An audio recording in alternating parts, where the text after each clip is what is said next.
नमस्कार, मैं हूं संदीप चौधरी। आज सबसे बड़ा सवाल जो देश के सामने खड़ा है और उसे सीधे सवाल के तौर पर आपके सामने जो मैं पेश करूंगा वो है बुढ़ापे की लाठी, बुढ़ापे का सहारा, सुरक्षा कवच। हर किसी को सुरक्षा कवच चाहिए होता है और सरकारी कर्मचारियों को जो ये सुरक्षा कवच मिलता है वो मिलता है पेंशन के रूप में, बल्कि मैं कहूं मिलता था पेंशन के रूप में। लेकिन अब इस सुरक्षा कवच को लेकर एक असमंजस बना हुआ है सालों से। वो पृष्ठभूमि भी आपके सामने रखने वाला हूं, पर चर्चा क्यों? क्योंकि कल देश के दिल, राजधानी दिल्ली के रामलीला मैदान में 1 लाख से भी ज्यादा सरकारी कर्मचारी, इनमें शिक्षकों की तादाद अच्छी खासी है, national movement for old pension scheme के नेतृत्व में यह रैली की जा रही है। और यह संगठन दावा करता है कि 1 करोड़ कर्मचारी इनके संगठन में शामिल हैं। वो पुरानी पेंशन फिर से बहाल करने की लगातार मांग कर रहे हैं। अब पुरानी पेंशन की बात आती है तो यह दरअसल पुरानी और नई पेंशन में फर्क क्या है, यह बताना भी जरूरी हो जाता है। 1 अप्रैल 2004 को वाजपेयी सरकार ने नई पेंशन योजना लागू की थी। पुरानी पेंशन योजना को ठंडे बस्ते में डाल दिया गया था, उसे खत्म कर दिया गया था। 1-2 राज्यों में चली, पश्चिम बंगाल में आज भी चल रही है, बाकी सब मान गए। और मनवाया किसने? यह दिलचस्प बात है। लागू वाजपेयी सरकार ने की, लेकिन इसे सही मायने में जमीन पर उतारा मनमोहन सिंह की सरकार ने, कांग्रेस की सरकार ने, उस वक्त के वित्त मंत्री पी चिदंबरम ने। अब दोनों में फर्क क्या है? पुरानी पेंशन में आपकी तनख्वाह में से पेंशन के लिए कोई राशि नहीं कटती थी। जब आप रिटायर होते थे, जो आपकी आखिरी तनख्वाह है उसका आधा आपको पेंशन के तौर पर मिल जाता था। साथ में ग्रेच्युटी भी मिलती थी और महंगाई भत्ता वगैरह भी जुड़कर आता है। तो जिन्हें पुरानी पेंशन मिलती थी या मिलती है, वो किसी के सहारे उनको रहने की जरूरत नहीं पड़ती। अब नई पेंशन स्कीम आई। नई पेंशन स्कीम में क्या है? 10% आपकी तनख्वाह में से कटता है, आपकी बेसिक सैलरी का 10%। 14% सरकार भी देती है, पर कोई ग्रेच्युटी नहीं बनती। और क्या रकम आपको मिलेगी यह कोई तय नहीं है, क्योंकि जो आपसे पैसा लिया जाता है वो पीएफआरडीए बाजार में लगाता है और उसी में से आप 25% हिस्सा निकाल सकते हैं, 40 निकाल सकते हैं। बाकी एन्युटी के तौर पर उसी में पड़ा रहेगा जब आप सेवानिवृत्त भी हो गए। तो कर्मचारी परेशान है। अब उत्तर प्रदेश का मैं आपको उदाहरण दूं, शिक्षकों का ही। एक जनाब बनारस के हैं, पढ़ाते थे। आखिरी तनख्वाह थी 84,000 रुपए प्रति माह, 84,000 कुछ रुपए। उनको पेंशन मिलती है 2,100 रुपए की। एक और शख्स 78,000 रुपए आखिरी वेतन था, पेंशन मिलती है 1,600 रुपए की। अब इस पर मांग तो ये बड़े दिनों से चल रही है, पर राजनीति हावी होने लगी है। और यह राजनीति कब से हावी हुई? यह राजनीति हावी हुई हिमाचल प्रदेश के जो चुनाव हुए थे। हिमाचल प्रदेश एक मामले में बड़ा रोचक राज्य है, छोटा राज्य है। और हिमाचल के बारे में कहा जाता है कि हर परिवार में कम से कम एक शख्स सरकारी नौकरी करता है। वहां पर कांग्रेस ने पुरानी पेंशन योजना बहाल करने की घोषणा कर दी और जीत भी हो गई। उसके बाद राजस्थान हो या छत्तीसगढ़, यहां पर कांग्रेस की सरकार है। झारखंड में साझा सरकार, वो हिस्सेदार हैं, जूनियर पार्टनर हैं। और पंजाब में आम आदमी पार्टी की सरकार ने पुरानी पेंशन योजना बहाल करने का ऐलान कर दिया। तो ये गले की फांस बन जाएगा क्या, ये सवाल उठने लगा। पर उससे पहले एक और सवाल आड़े आ गया। अब 35,000 करोड़ रुपए राजस्थान के जो सरकारी कर्मचारी हैं उनके पीएफआरडीए के कॉर्पस में पड़े हुए हैं। राजस्थान सरकार ने बहाल की पुरानी पेंशन योजना, कहा जी वो 35,000 करोड़ रुपए हमें वापस दे दो। वित्त मंत्री, वित्त मंत्रालय ने और पीएफआरडीए ने कह दिया कि नहीं, जो नियम के तहत 2013 का जो कानून है उसके तहत ये पैसा वापस तो दिया ही नहीं जा सकता, ये तो बाजार में लगा रखा है। ऐसे ही 18,000 करोड़ पंजाब के कर्मचारियों के हैं, 17,000 करोड़ से ज्यादा छत्तीसगढ़ के कर्मचारियों के हैं, 8,000 करोड़ रुपए हिमाचल और झारखंड के कर्मचारियों के हैं। अब कर्मचारियों का हाल वो हो गया कि आसमान से गिरे और खजूर में अटके। वो पुरानी पेंशन योजना पर जाना तो चाहते हैं, पर जाएंगे तो उनको कितनी मिलेगी पेंशन ये अभी तय नहीं है। सरकार कह रही है कि हम तो देंगे नहीं, ना वो कानून में बदलाव करने को तैयार है और ना ही पुरानी पेंशन को बहाल करने के लिए तैयार है।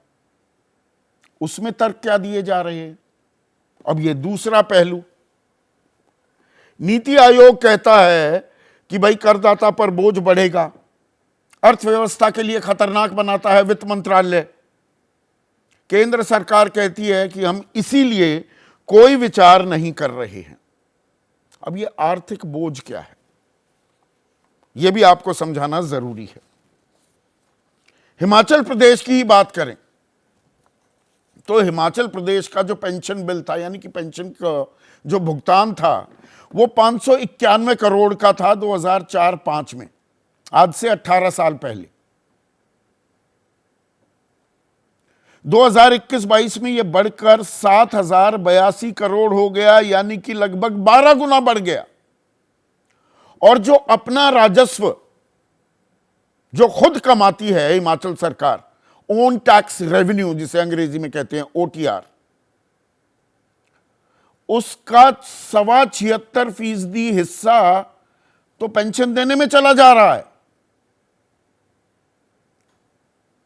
तो अगर पुरानी पेंशन योजना बहाल हो गई तो ये हाल क्या वो हो जाएगा कि घी तो पिया जा रहा है या घी पिलाया तो जा रहा है, लेकिन कर्ज लेकर, और ये कर्ज की अदायगी कौन करेगा? हमारी युवा पीढ़ी, आने वाली पीढ़ियां। पंजाब में 2004-05 में 1,514 करोड़ का पेंशन का बिल हुआ करता था, वो बढ़कर 2021-22 में 11,167 करोड़ हो गया, 7.25% से ज्यादा। राजस्थान 1,626 करोड़ से बढ़कर 25,473 करोड़ हो गया, 15.5% बल्कि मैं कहूं 15.25% ये बढ़ गया।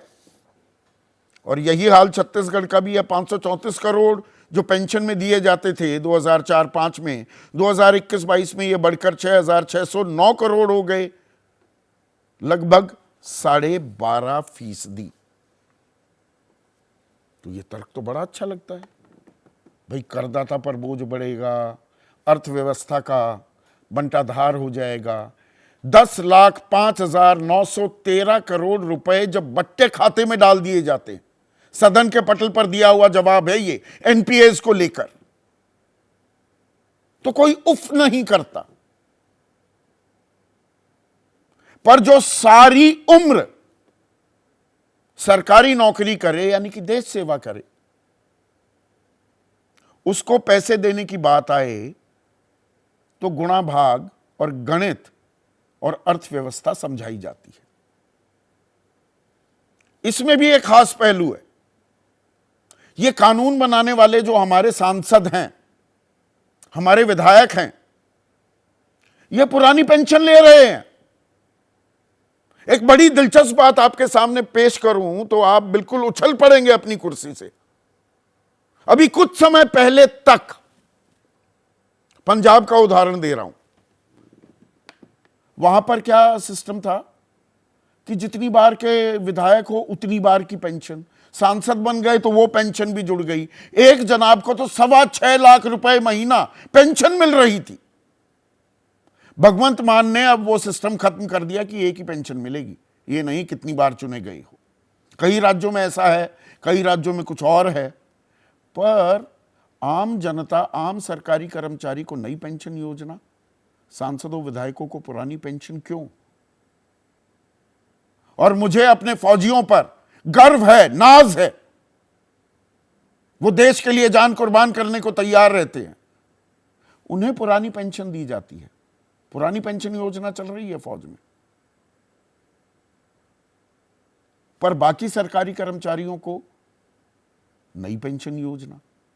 दिल्ली हाई कोर्ट ने आदेश दिया था, 8 हफ्तों में जवाब तलब किया था केंद्र सरकार से कि अर्धसैनिक बल, BSF, CRPF, CISF, Assam rifles, इनको क्यों नहीं देते भाई पुरानी पेंशन? सुप्रीम कोर्ट ने हालांकि इसे खारिज कर दिया। तो हमारे पैमाने अलग अलग क्यों हैं? और ग्लोबल पेंशन इंडेक्स, हम अपनी बुजुर्ग जो पीढ़ी है उनका कितना ख्याल रखते हैं उसका एक अंदाजा मिलता है। 44 देशों में हम 41वें नंबर पर हैं, और हम तो एक वेलफेयर स्टेट है, तो सरकार की कोई जिम्मेदारी या कोई जवाबदेही नहीं होती है क्या? और 40 लाख के करीब केंद्र में सरकारी कर्मचारी हैं, 31 लाख केंद्र सरकार में, 9 लाख तो पोस्ट खाली पड़ी हैं, अभी 2.5-3 लाख भर गई हैं, और 8.5 लाख सार्वजनिक क्षेत्रों में, पब्लिक सेक्टर अंडरटेकिंग्स में काम करते हैं। कुल मिलाकर सरकारी कर्मचारियों की तादाद 2 करोड़ से ज्यादा बताई जाती है। तो क्या ये पुरानी पेंशन का जिन फिर बाहर निकलेगा? और क्या पुरानी पेंशन की लड़ाई 24 तक भी जाएगी? इसी पर आज हम चर्चा करने वाले हैं। ऐसे में आज का सीधा सवाल, पुरानी पेंशन देगी सरकार को टेंशन, और पुरानी वर्सेस नई, कौन सी पेंशन स्कीम सही? चर्चा में बीजेपी की तरफ से महेश वर्मा, कांग्रेस की राष्ट्रीय प्रवक्ता, फॉरमोस्ट बिजनेस जर्नलिस्ट रह चुकी हैं देश की, सुप्रिया श्रीनेट, प्रियंका कक्कड़ मुख्य प्रवक्ता हैं आम आदमी पार्टी की, बृजमोहन श्रीवास्तव महासचिव हैं और मुख्य प्रवक्ता हैं एनसीपी अजीत पवार गुट के, और विजय कुमार बंधु जो ये संगठन कल रैली करने वाला है उसकी बागडोर संभालते हैं, वो भी हमारे साथ जुड़ गए हैं। तो अभी महेश वर्मा हमसे जुड़े नहीं बल्कि जुड़ गए हैं। महेश वर्मा, आप ही से शुरुआत करता हूं। बिल्कुल करिए। ये सरकारी कर्मचारी को एक सुरक्षा कवच, एक बुढ़ापे की लाठी, बुढ़ापे का सहारा नहीं मिलना चाहिए क्या? बिल्कुल मिलना चाहिए। और आपको अगर ध्यान हो तो इसके ऊपर जो है बड़ी संजीदगी के साथ सरकार ने अप्रैल में वित्त मंत्री जी ने इस बात के लिए कमेटी बनाई, और उस कमेटी के जरिए ये सुनिश्चित इंश्योर करने की बात थी। 2003 की जो स्थिति परिस्थिति थी तब की अटल जी गवर्नमेंट में ये जो फैसला लिया गया था नया पेंशन स्कीम के बाद, और उसमें तो कांग्रेस भी हमारे साथ शरीक थी। आज किस मुंह से विरोध करेगी? फाइनेंशियल एजेंडा जो है देश का पॉलिटिकल एजेंडा बनाकर देश के लोगों को भटकाने और बहकाने का जो ये काम है, ये कम से कम बंद होना चाहिए। मैं समझता हूं कि आज जो स्थिति परिस्थिति है उसमें निश्चित रूप से सरकार जो है कर्मचारियों के साथ है। उसी का कहीं परिणाम भी दिखाई दिया कि वित्त मंत्री जी ने इसके ऊपर कमेटी के गठन किया, और उस कमेटी की रिपोर्ट आएगी और निश्चित रूप से सरकार की जो बन सकता है वो तो बैकफुट पर आई सरकार बैकफुट पर आई। नहीं तो सरकार तो जिन राज्यों ने पुरानी पेंशन योजना लागू कर दी उनको ये कह रही है पैसा तो हम दे नहीं सकते, वो तो पीएफआरडीए अकाउंट में चला गया। तो ये रफू कर रही है क्या सरकार की भाई ये चुनावी मुद्दा बन गया था, हिमाचल में हार का सामना करना पड़ा, कि हम सोच रहे हैं पुनर्विचार हो रहा है, या पुनर्विचार भी नहीं, समीक्षा कर रहे हैं? बहुत अच्छी बात आपने याद दिलाई। हिमाचल में आपने ओन पेंशन स्कीम लागू कर दी, कर्नाटक में भी कर देते ना, राजस्थान में भी कर देते ना, छत्तीसगढ़ राजस्थान में कर दी, छत्तीसगढ़ में कर दी। मैं कह रहा हूँ मैं कह रहा हूं कि आपने जो कब करी, पॉलिटिकल फायदा लेने के लिए करी, आपको जो जिस तरह से सूट किया उसके वजह से करी, आपने इस वजह से नहीं करी। कब सरकार बनी और कब आपने करी वो आपको बताना चाहिए। एक बात। दूसरी बात कि 10 साल मनमोहन सिंह सरकार थी, बदल देते ना। अगर नीयत इतनी आपकी साफ थी और इसको पॉलिटिकल एजेंडा, सवाल यह है कि कोई भी स्टेट सरकार को हमने रोका क्या? जैसे हिमाचल में अगर हुआ कि भाई उनको नहीं मानना था नया स्कीम केंद्र सरकार की, उन्होंने पुराने स्कीम पे लागू कर दिया। कौन सी सरकार का फेडरल सिस्टम में हम नहीं, रोकने जा सवाल रहे हैं कि ये है आप मत दीजिए? महेश, आप पैसा दे नहीं सकते। ये वित्त मंत्रालय ने, नीति आयोग ने साफ कर दिया, पीएफआरडीए ने साफ कर दिया, पर आप समीक्षा भी कर हम्म। रहे हैं। मतलब हम्म। कि अरे भाई हम बदल भी देंगे, ज्यादा परेशान ना हो। नहीं, ये ये किसने कह दिया आपकी आपसे कि परेशानी हम, है क्या? नहीं नहीं, नहीं नहीं, ये किसने कह दिया कि नीति आयोग जो आज जो कह रहा है वही चीज अक्षरशः लागू होगा और जो वित्त मंत्री ने कहा है वो नहीं लागू होगा? ये क्या मतलब हुआ? अगर चुनाव सामने है तो चुनाव को देखकर इस तरह से प्रोपगंडा होगा, इस तरह से भड़काने और बहकाने का देश में काम होगा। अब ये इसमें अच्छा राजनीतिक एक एजेंडा चीज सेट किया बताइए, जाएगा। नई ये क्या पेंशन मतलब बनता है? नई पेंशन योजना जो है, और हाँ। मैं ऑन रिकॉर्ड जो आंकड़े देता हूं आपको मालूम है, मैं गलत आंकड़े कभी देता नहीं हूं। एक शिक्षक रिटायर हुए, एक जनाब, और विजय बंधु इस जी। बात की तस्दीक कर देंगे, 84,000 रुपए की आखिरी तनख्वाह थी, पेंशन मिलती है 2100 रुपए। एक 78,000 रुपए तनख्वाह थी, पेंशन मिलती है 1600 रुपए। इसे आप सुरक्षा कवच मानते हैं? जी देखिए, बिल्कुल मैं बिल्कुल। ये नहीं कह रहा हूं।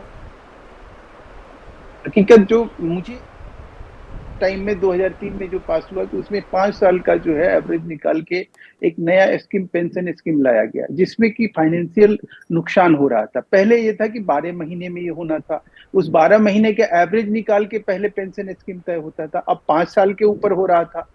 जो स्थिति परिस्थिति की जरूरत थी, जो देश की जरूरत थी, जिसमें आज कोई भी नहीं कह सकता है कि भाई जिस तरह से कर्मचारियों के, सरकारी केंद्रीय कर्मचारियों के जो वेतन है, जिस तरह से उसमें आप ही के, आप कई बार इस चीज का हमें आप नसीहत देते कि देखो किस तरह से आपने 10वें वेतन आयोग लागू कर दिया, आप 11वें की तैयारी कर रहे हो, इनकी सैलरी कहाँ से कहाँ।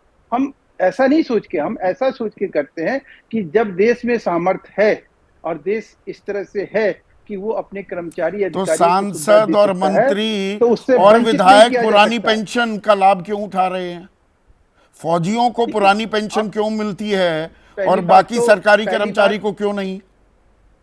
देखिए, पहली बात तो ये कि जो लेजिस्लेटिव और पार्लियामेंटेरियन की जो है, आप उसको कनेक्ट करके और इस बात को कहीं, अब आप कहेंगे कि भाई आर्मी का जो फायदा वन रैंक वन पेंशन की बात थी उससे इसको क्यों नहीं हम कहीं कनेक्ट करके बात करें?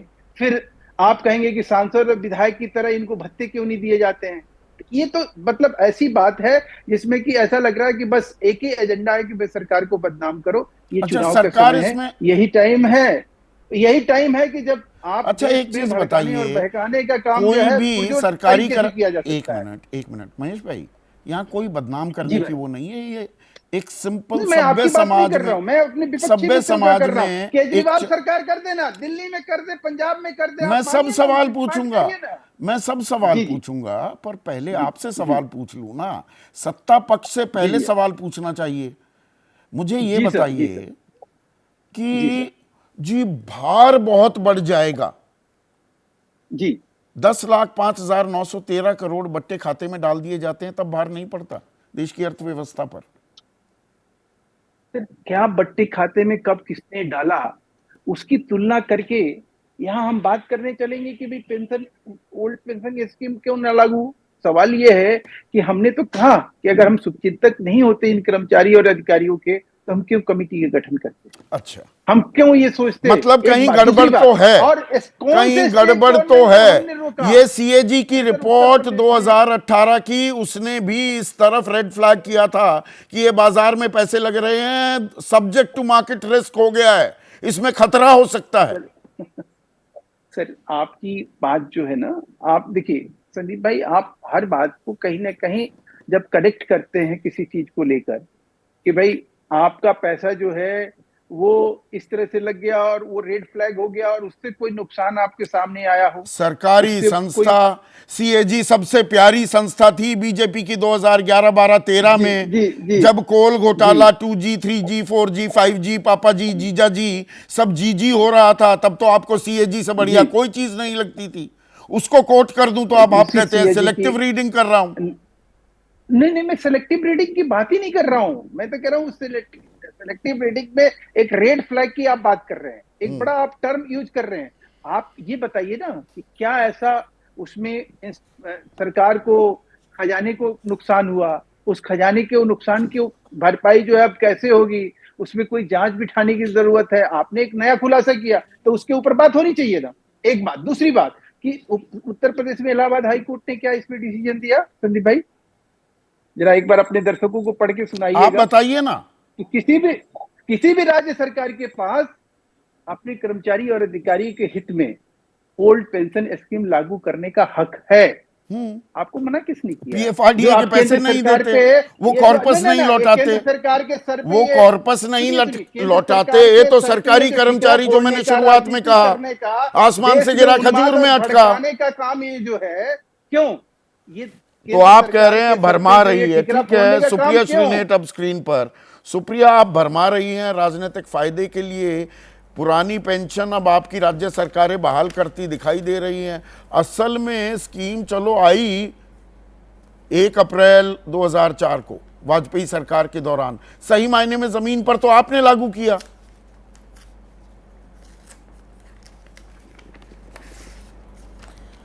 नमस्कार आपको। मैं कुछ आंकड़े रखना चाहती हूं और अगर बीच में मुझे ना टोका जाए तो मैं बहुत अनुग्रहित रहूंगी। उस आंकड़े के बाद इस बहस को कर लेते हैं। आप बार बार एक आंकड़ा कोट कर रहे हैं, 10 लाख करोड़ से ज्यादा बट्टे खाते में डाल दिए गए। यहां पर सवाल उठाया गया किसने डाले? प्रभु आपने डाले। 10 लाख करोड़ बट्टे खाते में आपने डालने का काम किया रिच उद्योगपतियों का। लेकिन उससे बड़ा एक मेरे पास फिगर है और उस फिगर को सुन लीजिए, अपने आप पिक्चर साफ होती जाएगी।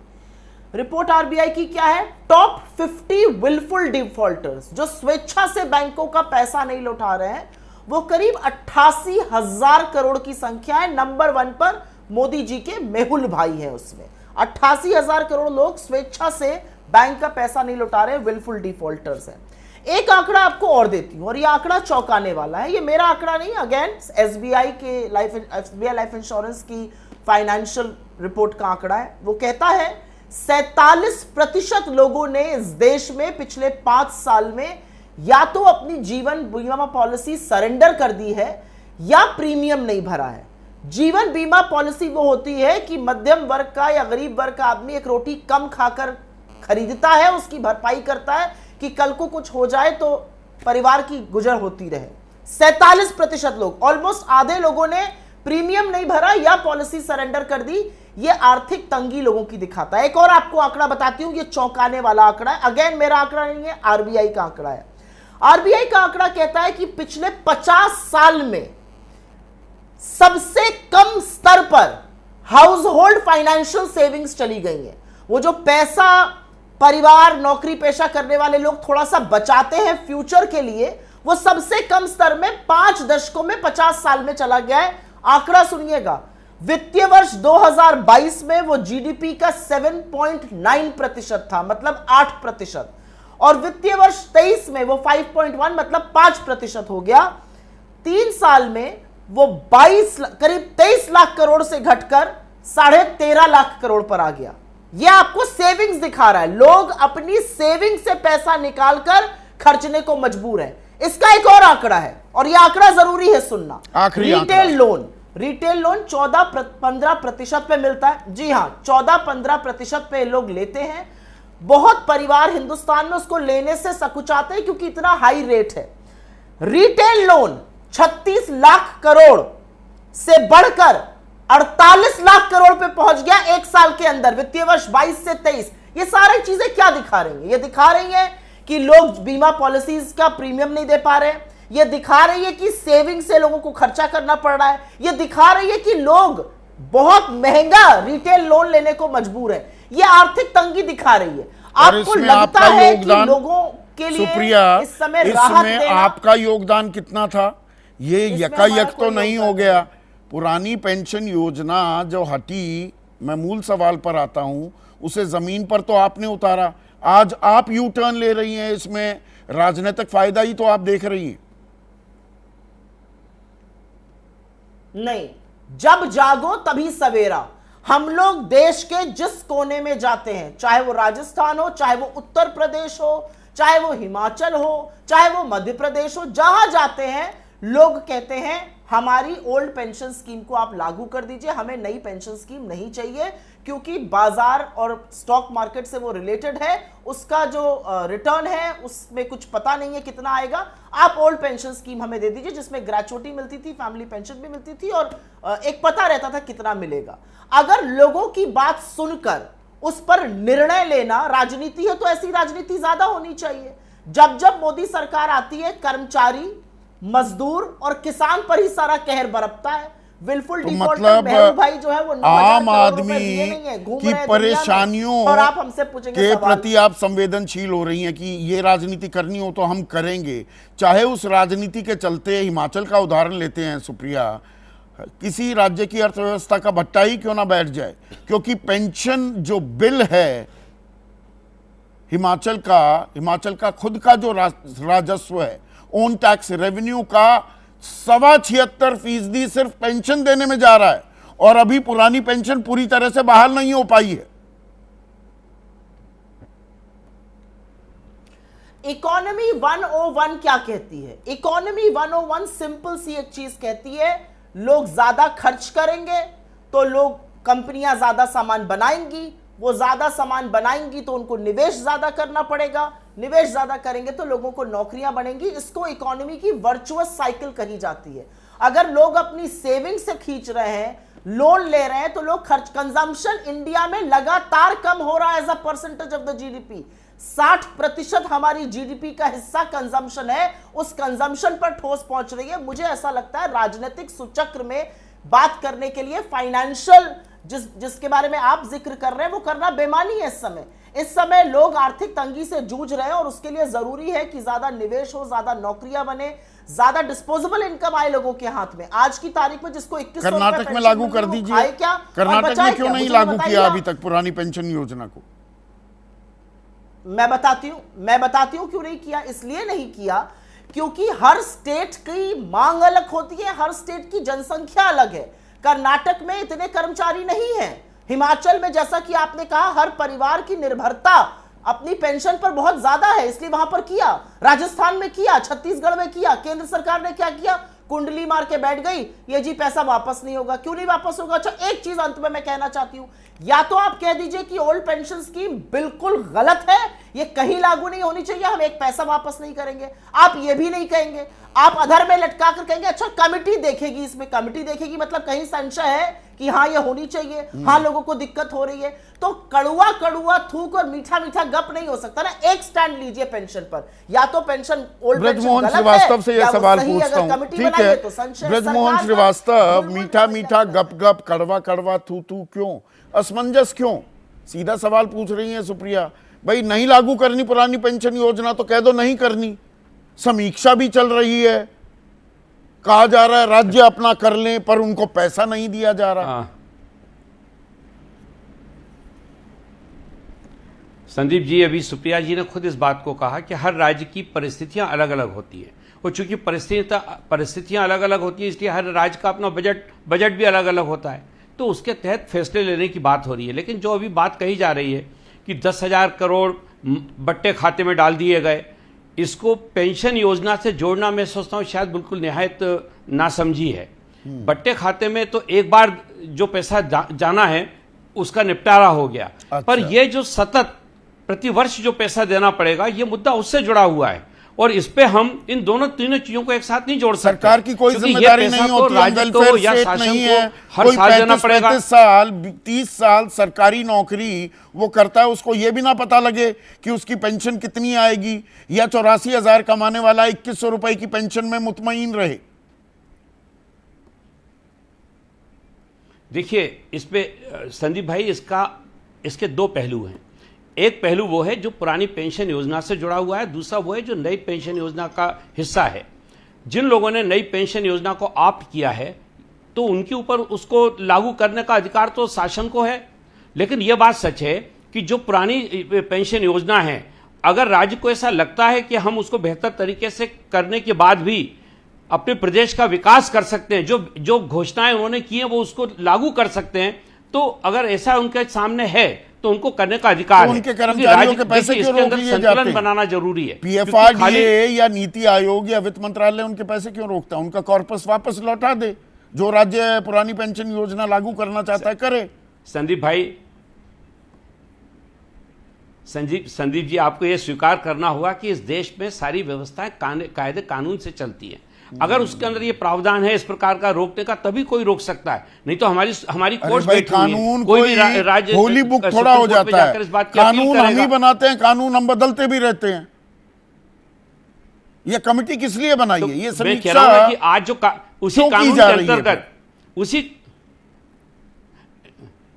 संदीप भाई, ये समीक्षा इसलिए की जा रही है कि अगर कई राज्यों में इस प्रकार का विवाद आ रहा है, कई राज्य इस प्रकार की बात कह रहे हैं, उसमें हमारे एनडीए के भी कई राज्य हैं जहां के मुख्यमंत्री इस बात को कहते होंगे, तो अगर उसके लिए एक अच्छी कमेटी बन जाए और उसका सारा पूरा एक विश्लेषण हो जाए, तो मैं सोचता हूं इसमें गलत क्या है। और सबसे बड़ी बात यह देखिए कि आदरणीय नरेंद्र मोदी जी ने 15 अगस्त को एक बहुत इंपॉर्टेंट बात कही थी। उन्होंने कहा था सर्कुलर इकोनॉमी, देश के लिए जरूरत है सर्कुलर इकोनॉमी की। कोई भी राजनीतिक दल इस पे बात नहीं करना चाहता। आज विपक्ष के लोग जो भी आरोप लगाना चाहते हो वो ये बताएं कि फिर सॉल्यूशन क्या है। आज अगर जैसा आपने पंजाब का बताया कि पंजाब में आज स्थिति है, हिमाचल प्रदेश में स्थिति है कि टोटल जो उनकी आमदनी है उसका 76% सिर्फ पेंशन में खर्च होगा, तो फिर विकास की उनके पास क्या योजना है? विकास का पैसा क्या है? हल क्या है? क्या वो आप हल, एक मिनट ब्रजमोहन भाई, प्रियंका हल नहीं बता रहे हैं, राजनीति तलाश रहे हैं कि हमने तो लागू कर दिया जी, अरे हमारे पैसे नहीं देते, 18,000 करोड़ पर बैठ गए। संदीप जी, सभी को नमस्ते। संदीप जी, हल बड़ा सिंपल सा है कि फेल्ड इकोनॉमिक पॉलिसी जो लगातार मोदी सरकार में हमें देखने को मिलती है वो बंद हो जाएं। अभी क्योंकि ये मुद्दा उठा, 2000 के जब नोट छपे तो उसका इकोनॉमिकल कॉस्ट निकला 1335 करोड़ 2000 के नोट छापने में सिर्फ। उसके बाद में 500 के नोट में नहीं जा रही, उसमें नई वेंडिंग मशीन में नहीं जा रही, तो वहाँ वो पैसा डूब गया। यहाँ एक फेल्ड इकोनॉमिक पॉलिसी जहाँ पे 17 लाख करोड़ पूंजीपतियों का माफ कर दिया गया, वो एक फेल्ड इकोनॉमिक पॉलिसी, ये पैसा पड़ा था। फिर एक फेल्ड इकोनॉमिक पॉलिसी आपको दिखती है जहाँ पे वेल्थ टैक्स अमीरों का माफ कर दिया गया, कम कर दिया गया वहाँ पर। फिर एक फेल्ड इकोनॉमिक पॉलिसी आपको दिखती है, आपने कितना पेट्रोल तेल सबसे कमा लिया, आपने कर्जे में डुबो दिया देश को, नियरली 150 लाख करोड़ का कर्जा ले लिया। उसमें सीएजी की रिपोर्ट ने बताया कि 2.91 लाख करोड़ गायब है। तो ये पैसा था तो ये कहाँ गया? ये फेल्ड इकोनॉमिक पॉलिसीज में खराब हो गया, देश का पैसा, जनता का पैसा। दूसरी चीज, एक आंकड़ा मैं आपको बता रही हूँ जो मैंने देखा कि जितने विकसित देश हैं, चाहे वो फ्रांस हो, वो अपना पेंशन 15% जीडीपी का पेंशन फंड में डालता है। अमेरिका 7.5% जीडीपी का स्पेंड करता है पेंशन्स पे। यूके 5% करता है और इंडिया 2.2% करता है। आपने बार बार फौज की बात की, फौज हमारी रक्षा करती है। इन्होंने क्या किया, उनकी पेंशन खत्म करने को भी अग्निवीर स्कीम ले आए, नो पेंशन। इतना बड़ा रेड फ्लैग है न्यू पेंशन स्कीम में। वो सिंप्लीफाई करके अगर आप देखें, ये एक ऐसा एसेट है जिसको आप कोलैटरल भी नहीं रख सकते लोन लेने के लिए, पहला। दूसरा, यहाँ महेश शर्मा जी पैसा निकाल भी नहीं सकते, यहाँ महेश शर्मा जी बैठे, इनकी महेश वर्मा जी, इनकी जितनी आमदनी है उसका 40% में ले लेती हूँ और अपनी मर्जी से स्टॉक मार्केट में लगा देती हूँ। इनको पसंद होगी ये बात, ये चाहेंगे इस पर कमेटी बैठे। हमने अरविंद केजरीवाल जी की सरकार ने प्रॉमिस किया है कि हम ओल्ड पेंशन स्कीम देंगे, but I assure you on record कि वो उससे भी बेटर कुछ होगा। ऑलरेडी कैबिनेट ने पंजाब में भगवंत मान जी की गवर्नमेंट ने अप्रूव कर दिया है डिसीजन, और ये जल्द ही लागू होगा। साथ में लागू होगा, कई बार तनख्वाहें तो 7 तारीख को भी नहीं आ रही पंजाब नहीं, ऐसा नहीं है, बिल्कुल आ रही है। अभी हमने कॉन्ट्रैक्चुअल से पक्के भी किए, वो एक और पहलू है, उसमें नहीं जाते हम लोग। अभी सरकार में आए हैं, लगातार हमारा रेवेन्यू जनरेट हो रहा है। हमने इस सरकार में लागू क्यों नहीं करते? हर जगह करेंगे। आप अगर इसको सेंट्रल कर देंगे, दिल्ली में तो कब से सरकार चल रही है, 3-3 बार सरकार बना ली। फिर आप सर्विसेज पे मेरे को बहस करनी पड़ेगी, जो आपको अच्छे से पता है स्थिति। तो जहां पे हाथ में है, हम तो चाह रहे हैं सेंटर पूरा कर दे ओल्ड पेंशन स्कीम। आपने तो जो जमा किया न्यू पेंशन स्कीम में पैसा, उस पे भी बैठ गए कि वापस नहीं कर सकते। अरे कर्मचारियों का पैसा है, आप कौन होते हैं? आपका पैसा थोड़ी है, हर चीज आप लूटने में लगे। तो ये गलत है ये समीक्षा कमेटी जो बिठाई जा रही है वो भी वेस्ट ऑफ टाइम है, जब क्लियरली है। आप पूछ लीजिए महेश शर्मा जी से एक बार कि मैं इनका पैसा ले लेती हूँ 40%, अपनी मर्जी से एक प्रेफर्ड स्टॉक में लगा देती हूँ, इनको मंजूर है कि नहीं, सिंपल। या एक ऐसा एसेट ये बनाए जिसका ये कोलैटरल नहीं रख सकते, लोन नहीं ले सकते। आज जब देश में 50 ईयर की हाउस होल्ड सेविंग्स ड्रॉप्ड हो चुकी हैं, तो इनसे पूछ लीजिए दोनों बातें इनको पसंद है कि नहीं। विजय बंधु से पर मैं पूछता हूं, राजनेताओं से तो बात कर ली, विजय बंधु बात कुछ समझ में आई? राजनीति हो रही है पुरानी पेंशन पर, या सरकारी कर्मचारियों के प्रति कोई राजनीतिक संवेदनशीलता भी आपको दिख रही है? सालों से आप ये लड़ाई लड़ रहे हैं।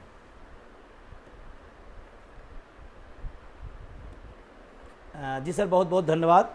और हम पहली बात तो अभी जो लोगों ने बोला, क्योंकि पॉलिटिकल साइंस का मैं टीचर हूं और मैं उसका इलाहाबाद यूनिवर्सिटी में छात्र रहा हूं, व्यवस्थापिका को मिलेगी, न्यायपालिका को मिलेगी, सिर्फ एक भाग है कार्यपालिका। मतलब कोई कानून बनाएगा, कोई गड़बड़ होने पर उससे पूछेगा, लेकिन जो पूरी इम्प्लीमेंट करेगा कार्यपालिका, जिसमें शिक्षक कर्मचारी सब आते हैं, कार्यपालिका को नहीं मिलेगी। मेरा सीधा सवाल है सभी लोगों से, क्या न्यायपालिका को पेंशन दी जा सकती है? क्या व्यवस्थापिका को पेंशन दी जा सकती है? तो कार्यपालिका को क्यों नहीं? पहला सवाल। दूसरा, जो आप कह रहे हैं, बड़ा विशेषज्ञ लोग हैं, बड़े अर्थशास्त्र के ज्ञानी हैं। मैं एक सवाल पूछता हूं, किसी को 1200-1800 रुपये में क्या सामाजिक सुरक्षा आप कह सकते हैं क्या? और अब ये बात नहीं बताया जा सकता है कि क्या मिलेगा। अब तो उदाहरण आ गए हैं। पहले होता था कि इतना मिलेगा, इतना मिलेगा। आज तो हर महीने उदाहरण आ रहे हैं 1200, 1500, 1800। और हमारे टीवी चैनल पर जो बड़े बड़े अर्थशास्त्री बैठ करके बता रहे हैं, ये खूबसूरत है। सबसे पहले उसको अपने ऊपर लागू करें, सबसे पहले अपने ऊपर लागू करें। दूसरा है, इस देश के जो अर्धसैनिक बल हैं, दिल्ली हाईकोर्ट ने उनके पक्ष में डिसीजन दिया कि ये सशस्त्र बल है, इनको पेंशन दी जाए। आज तक केंद्र सरकार उस पर कुंडली मारे बैठी, एक डिसीजन नहीं हुआ। मैं सवाल करना चाहता हूं, देश का अर्धसैनिक बल जान देगा, अपनी सर्वोच्च बलिदान देगा, और वो पेंशन का भागीदार नहीं होगा, और एसी में बैठे हुए 4-4 पेंशन के भागीदार होंगे? ये कौन से लोकतंत्र चला रहे हैं आप? ये जनता पूछती है। आपने एक बात उन्होंने कहा कि राजनीति हो रही है। मेरी सामाजिक सुरक्षा पर राजनीति में चर्चा नहीं होगी तो कहाँ होगी? चर्चा इधर उधर के मुद्दों पर होगी। बिल्कुल सामाजिक सुरक्षा पर चर्चा होनी चाहिए, और होनी चाहिए। और पुरानी पेंशन इस देश की उन गरीब गुरबा किसान जो लोग निकल के आते हैं, उन घरों से लोग आते हैं, वो इस भाव में आते हैं, हम देश के लिए कुछ करेंगे। विजय भाई, मनमोहन सिंह के शब्द चुरा रहा हूं, पैसा पेड़ों पर नहीं उगता। ये ध्यान भी तो देना होगा कि नहीं देना होगा? बिल्कुल, बहुत अच्छी बात। बिल्कुल सर, उनकी बात पर पूरा ध्यान है। जब अपने संसद में अपना भत्ता बढ़ाना होता है तो कोई कमेटी नहीं होती, पैसा वहाँ कहाँ बढ़ जाता है, वहाँ पैसा कहाँ जाता है? इस देश में एक सवाल उठाते हुए, अगर मेरे सवाल उठाते हैं तो मैं सवाल, इस देश में चुनावी बांड पूरी तरह से देश का भ्रष्टाचार का सबसे बड़ा कारण है। और लोगों के पास कितना पैसा किस उद्योगपति ने किस राजनीतिक दल को दिया, वो पैसा चला जा रहा है, उसको नहीं बताया जाता है। ये भी सवाल होगा। और मैं आपसे पूछ रहा हूं, मैं नहीं पूछ रहा हूं सर, मैं आपसे निवेदन करना चाहता हूं, देश की जनता राह चलते हुए, ट्रेनों से चलते हुए पूछती है कि देश के नेताओं को पेंशन, तो अर्धसैनिक बलों को पेंशन क्यों नहीं? और भार शब्द थोड़ा मैं सबके लिए एक तरह का कानून क्यों नहीं? और इसमें एक मिनट विजय भाई, आपके पास लौट रहा हूं। बात पुरानी पेंशन योजना की हो रही है, कोरी राजनीति है या यही सुरक्षा कवच है? राजनीति ही जारी रहेगी, कभी लागू भी होगी? छोटा सा जवाब चाहूंगा विजय बंधु। देखिए सर, संघर्ष से परिणाम आए हैं। 4 राज्यों के अंदर पेंशन बहाल हुई है और लोगों को मिल रहा है। वही हिमाचल जहां की बात हो रही है, 2600 रुपये पेंशन मिलती थी एनपीएस के अंदर, आज वहां पर लगभग 32,000 रुपये पेंशन मिल रही है। तो हम संघर्ष किए हैं, पेंशन लागू हुई। अभी कल दिल्ली के अंदर रामलीला मैदान में 1 अक्टूबर को पेंशन संघनाद रैली है, और मैं उसमें अपने से नहीं ला रहा हूँ, लोग स्वतः आ रहे हैं। वो ट्रेन पर चलता हुआ कर्मचारी, वो बॉर्डर पर लड़ता हुआ अर्धसैनिक बल, वो ऑफिस में बैठ के काम करता हुआ बाबू, वो पेंशन मांग रहा, वो प्राइमरी का टीचर जो उस पर सारा सरकार का काम है, वो सब कुछ वो करने के बाद भी पेंशन से वंचित क्यों रहे? क्या राजनेताओं पर भी दबाव बनेगा? राजनीतिक मुद्दा तो ये बन गया है। एक पंचलाइन आप सोच कर आई थी जो नहीं बोल पाई, बस उसका वक्त है। ये 40 दिन तक कोई सांसद या विधायक रहता है तो उसको ताउम्र पेंशन मिलती है, और 40 साल तक एक कर्मचारी जो सरकार के लिए काम करता है उसकी पेंशन छीन ली है मोदी सरकार ने। तो वो पेंशन छीनी तो नहीं है, मैं यहाँ पर दुरुस्त कर दूं, पर कितनी मिलेगी ये पता नहीं है। आप सभी का बहुत बहुत शुक्रिया। पेंशन पुरानी या नई, कौन सी सही, और देश की जनता आपकी राय क्या है? उषा त्रिवेदी हैं ठाणे महाराष्ट्र से। वो कहती हैं कि सबके लिए एक ही व्यवस्था हो, चाहे वो सांसद हो या आम आदमी। कंफ्यूजन क्यों, असमंजस क्यों? और दीपेंद्र श्रीवास्तव हैं काशी नगरी से, यूपी की। पेंशन भीख नहीं बुढ़ापे की लाठी है, जो इसकी बात करेगा वो राज करेगा। तो चुनावी मुद्दा तो ये बन ही गया है, इसलिए समीक्षा की भी बात की जा रही है। बात कितनी आगे बढ़ेगी देखेंगे। नमस्कार।